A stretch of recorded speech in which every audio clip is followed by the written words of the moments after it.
ভোর ৫টায় উঠে মহালয়া দেখে সংসারের সমস্ত কাজ সেরে সারা বাড়ি ঝুল ঝেড়ে গেলাম নাগের বাজারে।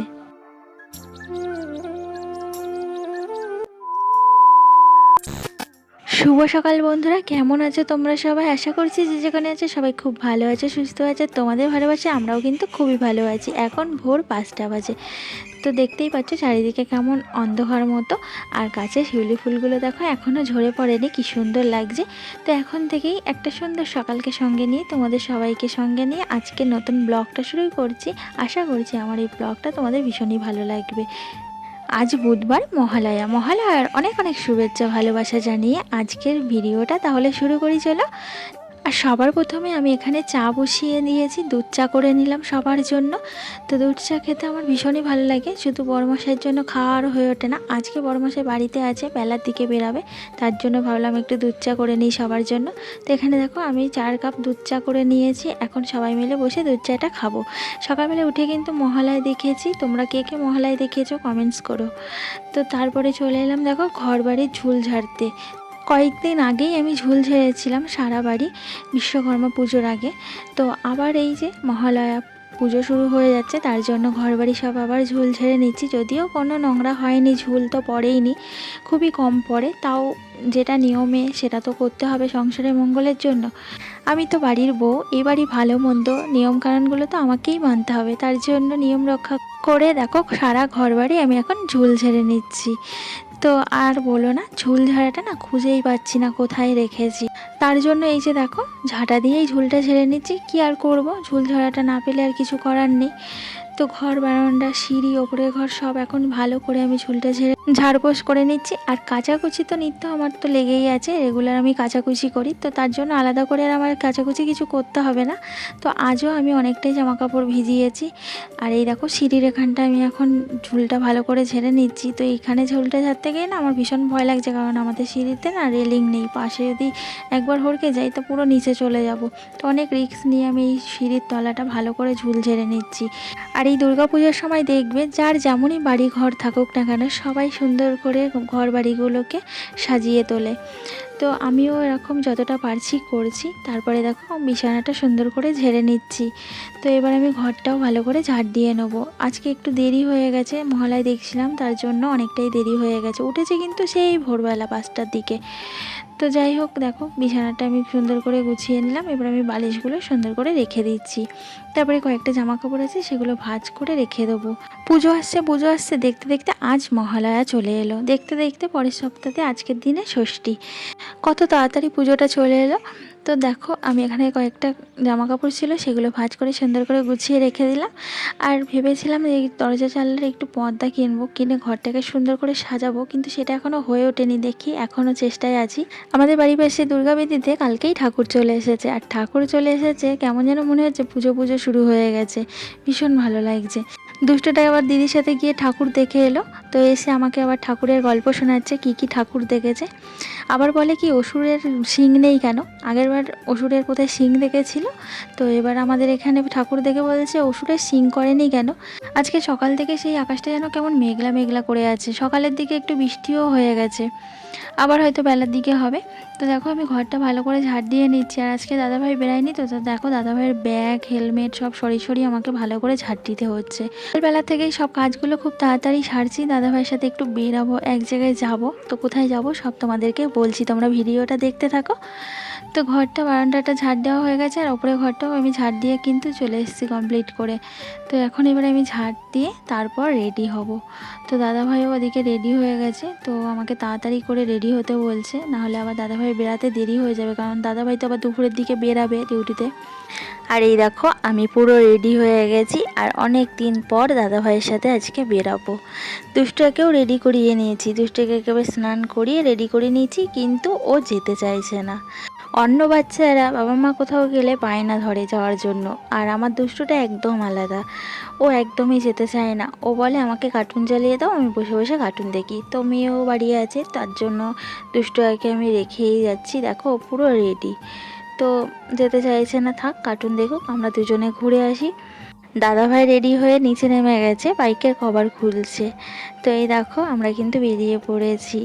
প্রায় অনেক দিন পর দাদাভাইয়ের সঙ্গে আজ বেরানোর একটু সুযোগ হলো। দাদাভাইয়ের তো ছুটিই থাকে না, সময় হয় না বেরানোর। তো দেখি আজকে একটা কাজে যাচ্ছি, কাজটাও মিটবে, ঘোরাটাও হবে। তো আমরা চলে এসেছি এই যে TV, fridge, AC, washing machine শপে। অনেক দিনে দাদাভাইয়ের ইচ্ছা একটা এসি নেবে। তো মধ্যবিত্ত সংসারে আর ইচ্ছা করলে তো সাথে সাথে সেই জিনিসটা নেওয়া সম্ভব হয়ে ওঠে না। তো একটু একটু করে দাদাভাই জমাচ্ছিল, আর পুজোর বোনাস পেয়েছে, তো সেটা দিয়েই ভাবলো এসি নেবে। তো তার জন্য আমরা দেখতে এসেছিলাম, আজকে ফাইনাল নিতে আসিনি, দেখে টেকে গেলাম।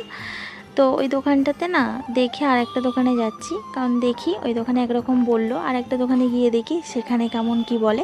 দাদা ভাইয়ের ইচ্ছা ছিল একসাথে দুটো জিনিস নেবে, ওয়াশিং মেশিন আর এসি। তো একসাথে দুটো জিনিস নেওয়া সত্যি খুবই টাপের ব্যাপার হয়ে যাচ্ছে। দাদা ভাইকে অনেকবার বোঝাইলাম যে এভাবে একসাথে দুটো জিনিস নিও না, কারণ খুব টাফ হয়ে যাবে আমাদের। তো বোঝানোর পর বুঝলো, তো বললো ঠিক আছে তাহলে এসিটাই দেখি শুধু। তো কি বলো তো, আগের দোকানটায় না ভিডিও করার কোনো সুযোগ পাইনি, এই দোকানটায় একটু সুযোগ পেয়েছি, তো ভিডিও করে নিলাম। তো দেখো কত এসি আর কত রকমের, আর এক একটা এসি এক এক রকমের দাম। তো দাম তো প্রচুর, তো কিছু করার নেই, এমআই দিয়েই নেবে। দাদাভাইয়ের কাছে যা আছে সেটা দিয়ে হবে না পুরোপুরি, তো এমআই করতেই হবে। তো দেখা দেখি হচ্ছে, এখানেও আমরা দেখে যাই, বাড়ি গিয়ে ডিসাইড করে তারপরে একদিন নিতে আসবো। আর এই দোকানটায় না অনেক কিছু জিনিস ছিল, মিক্সি থেকে শুরু করে অ্যাকোয়াগার্ড থেকে শুরু করে TV, fridge, washing machine, micro oven, induction সব কিছু আছে। কত সুন্দর লাগছিল দোকানটা। তো দেখা দেখি করে এই যে বাড়ি চলে এলাম। তো 12টা, 12:30 মতো বাজে, আর দাদাভাই 2:30টার সময় বেরাবে। তো আমাকে তাড়াতাড়ি করে গিয়ে রান্নাবান্না বসাতে হবে। সত্যি কথা বলতে না আমার একদমই ইচ্ছা নেই এগুলো নেওয়ার, কারণ কি বলো তো, এখন নিলে না অনেকটাই টাফ হয়ে যাবে। আবার দুষ্টরা স্কুলে ভর্তি করার সময় চলে আসছে, ফাইনাল এক্সামটা হয়ে গেলেই আবার ওর স্কুলে ভর্তি করা আছে, বই কেনা, ব্যাগ কেনা, মানে স্কুল থেকে সব কিছু নিতে হয়। তো সেখানেও অনেক টাকার ব্যাপার। তো সত্যি কথা বলতে আমার একদমই ইচ্ছে ছিল না। তোমাদের দাদাভাই অনেক দিন থেকে ইচ্ছা করে রেখেছে পুজোর সময়ের দিকে এটা নেবে।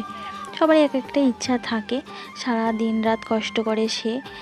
তারপরে দেখো আমি তাড়াতাড়ি করে ওপরে এসে একটু ভাত বসিয়ে দিলাম, আর মাছের তেল আছে সেটা বার করে করব, আর কালকে সয়াবিনের তরকারি আছে।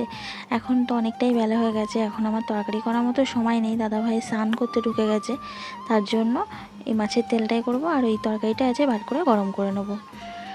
তারপরে আবার মেয়েটারও ফাইনাল এক্সাম হলে ভর্তি আছে, দুজনের একসাথেই ভর্তি, তো অনেকটাই টাকার ব্যাপার ওখানে। তো মধ্যবিত্ত সংসারে একটু হিসাব করে না চললে তারপরে না অনেক সমস্যায় পড়তে হয়। তো স্নান করে দেখো জামাকাপড়গুলো কাচা ধোয়া করেছিলাম, সেগুলো মেলা হয়নি, তো ভাতটা বসিয়ে এই যে জামাকাপড়গুলো মেলে দিচ্ছি। বাইরে তো মেলার মতো নেই, মেঘলা করে আছে, আর গুড়ি গুড়ি বৃষ্টিও পড়ছিল একটু আগে, তার জন্য একেবারে ভিতরেই মেলে দিচ্ছি। তো হাওয়া দিচ্ছে, হাওয়াতে যদি শুকিয়ে যায় তো ভালো। তারপরে আমি খাওয়া দাওয়া করব, সবার খাওয়া দাওয়া হয়ে গেছে, দাদাভাই তো বেরিয়ে গেছে খেয়ে দিয়ে, আর দুষ্টুটারও খাইয়ে দিয়েছি, মেয়ে ছিল, মেয়ে আর দুষ্টু একসাথেই খেয়ে নিয়েছে, আমি শুধু একা এখনও বাকি আছে।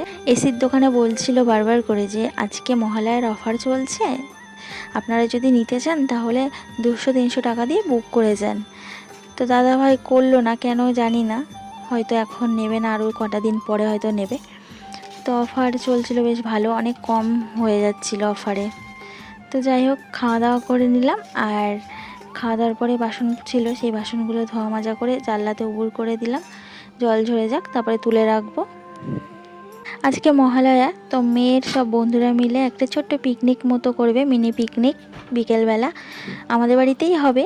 তো এই যে চিকেন কিনে এনেছে মেয়েরা নিজেরাই গিয়ে, তো চিকেনটা আমি এখন বার করে ধুয়ে রেখে দিই, এনে ওইভাবে ঢুকিয়ে রেখেছে ফ্রিজে, চিকেনটা ধুয়েও নি বারও করেনি। তো আমি এই যে এখন বার করে ভালো করে বেছে ধুয়ে দিচ্ছি। 5টা-6টা মেয়ে, ওই আমাদের বাড়িতে একটা মাস্টার আসে পড়াতে, তো ওরা একসাথেই পড়ে। তো যখনই ওদের ইচ্ছা হয় তখন এরকম মিনি পিকনিক মতো করে, আর আমিও না বারণ করি না, উপরে ঘরটা তো ফাঁকাই থাকে, একটু এই সময়ই তো এনজয় করবে, তাই না? তো করুক না, বাড়িতেই তো করছে, বাইরে তো যাচ্ছে না, তার জন্য না আমি আর আটকাই না। তো বলছে আজকে পকোড়া না কী সব করবে, করবে যখন করুক, নিজেরাই করবে, নিজেরাই খায়, আমাকে কিছু করে দিতে হয় না যদিও। তো মাংসগুলো দেখলাম ধুইনি, তার জন্য ভাবলাম না মাংসগুলো ধুয়ে বেছে রাখি, এভাবে পেপারের মধ্যে থাকলে নষ্ট হয়ে যাবে যতই ফ্রিজে থাকুক। ওই একটু আনন্দ মজা করে, হাসি ঠাট্টা, এই আর কিছু না, একটু টাইম পাস করে।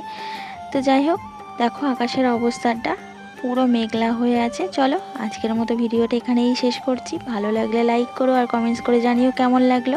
আর যারা যারা আমার চ্যানেলটা এখন অবধি সাবস্ক্রাইব করোনি, চ্যানেলটা সাবস্ক্রাইব করে আমার পাশে থেকো। সবাই সুস্থ থাকবে, ভালো থাকবে।